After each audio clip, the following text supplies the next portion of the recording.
हर हर महादेव। हमने विकराल से विश्व रूप प्रस्तुति में जाना था कि देवी मैना ने भगवान शिव के मनोहर दिव्य विश्व रूप के दर्शन कर अपनी जीत का त्याग किया और दीपों से सजे थाल द्वारा उनका विधि पूर्वक द्वार पूजन किया। अब आगे जानते हैं शिव विवाह में और किन किन रस्मों को किया गया। लोक व्यवहार का पालन करते हुए भगवान विष्णु वर पक्ष की ओर से देवी पार्वती के लिए वस्त्र आभूषण और श्रृंगार सामग्री लेकर पहुँचे और हिमालय राज ने आगे का वैवाहिक यज्ञ कम पूर्ण कराने हेतु भगवान शिव को बुलाने के लिए अपने सगे संबंधी पर्वतों को भेजा। निमंत्रण मिलते ही भगवान शिव अपने अलौकिक विश्व रूप में सुसज्जित हो गए। उनके वृषभ की पीठ पर आरूढ़ होते ही शंख, मृदंग, पटह, आनम और गोमुख आदि वाद्यों के मधुरनाद बजने लगे और देवगण उनको चारों ओर से घेरकर उन पर चवन डुलाते हुए उनके साथ साथ चलने लगे।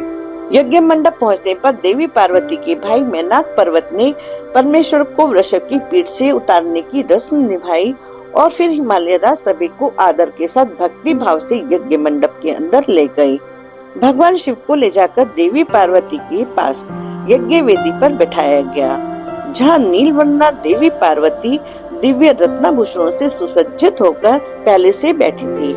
भगवान शिव द्वारा प्रेषित अद्भुत और अलौकिक उपहार सामग्री से अलंकृत होकर अत्यंत मनोहर प्रतीत हो रही थी। उनके अलौकिक सौंदर्य की आभा से हिमालय राज का भवन जगमगा रहा था। देवी पार्वती की ओर से गुरु गर्गाचार्य और भगवान शिव की ओर से ब्रह्मा जी ने वैवाहिक यज्ञ कर्म कराना आरंभ किया।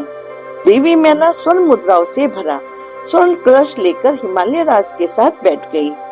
सर्वप्रथम वर वधु ने एक दूसरे का विधि पूर्वक पूजन किया।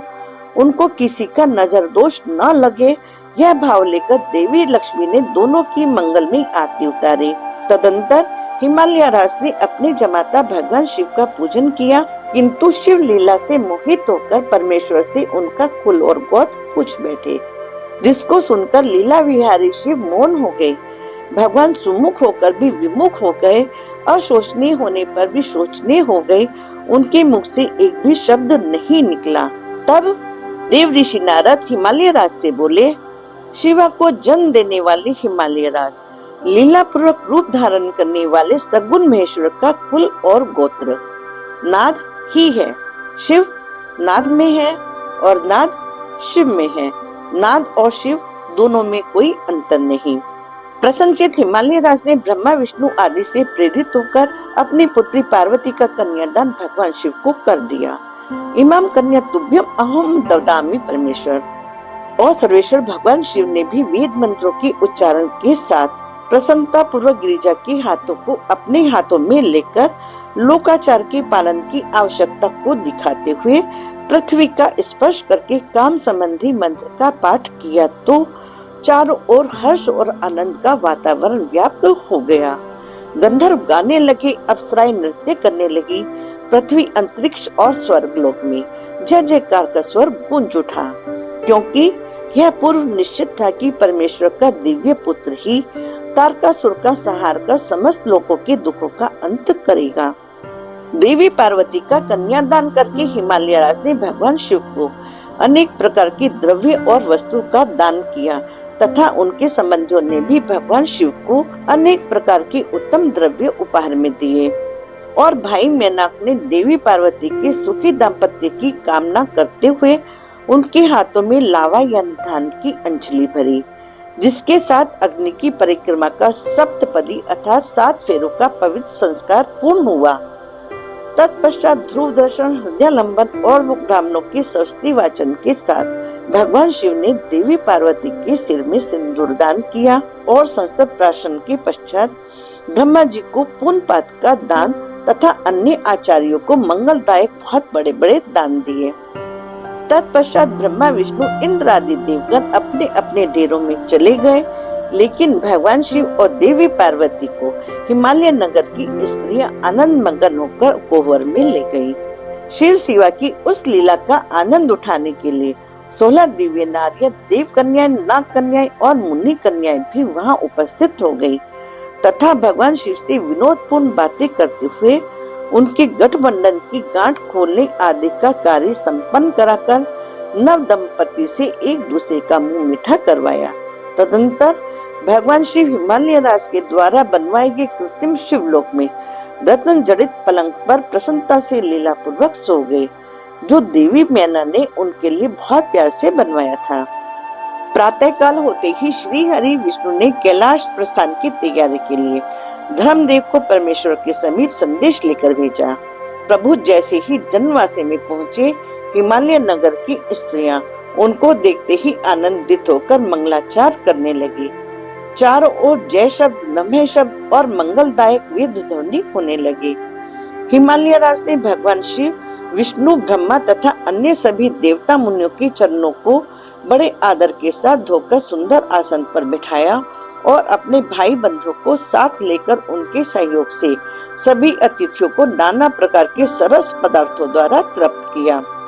भोजन करके तृप्त हुए सभी देवता हिमालय राज की प्रशंसा और धन्यवाद करते हुए बोले, गिरिराज, आपके द्वारा किए गए आदर सत्कार से हम बहुत संतुष्ट हैं। आप धन्य हैं, आपकी कीर्ति महान है।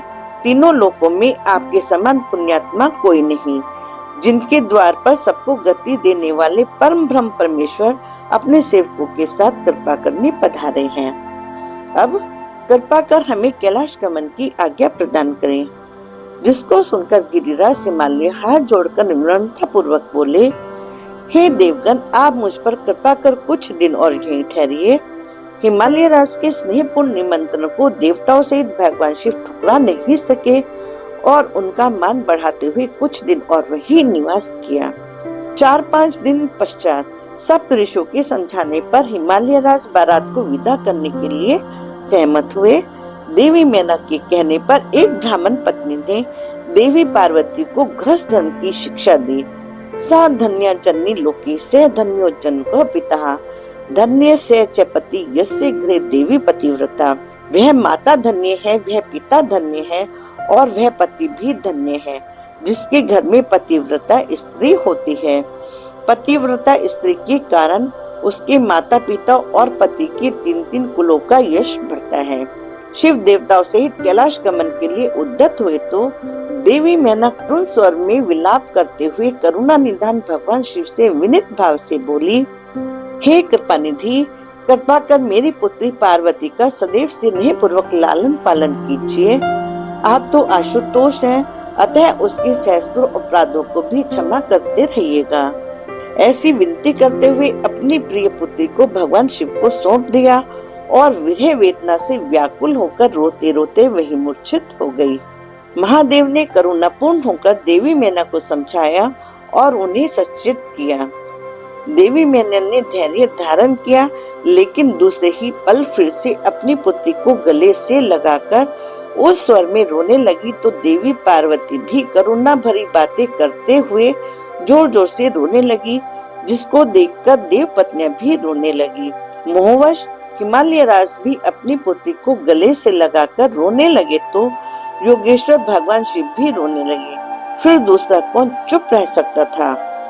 भगवान शिव देवी मैना से विदा लेकर देवताओं के साथ निर्दिष्ट स्थान पर जाकर देवी पार्वती की प्रतीक्षा करने लगे।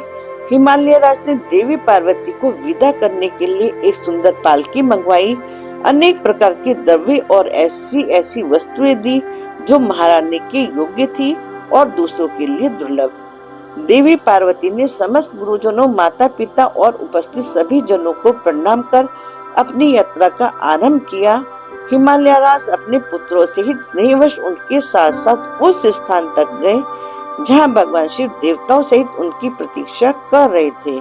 हिमालय राज ने देवी पार्वती को परमेश्वर को समर्पित कर दिया और भारी हृदय से लौट गए। तत्पश्चात भगवान शिव ने देवी पार्वती को अपने श्रेष्ठ वाहन नंदी की पीठ पर विराजमान करके कैलाश की ओर प्रस्थान किया। अगली प्रस्तुति में जानेंगे कैसा है भगवान शिव का निवास कैलाश, जहां भगवान माता पार्वती के साथ अपने नए जीवन का आरंभ करेंगे। हर हर महादेव, जय मां जगजननी।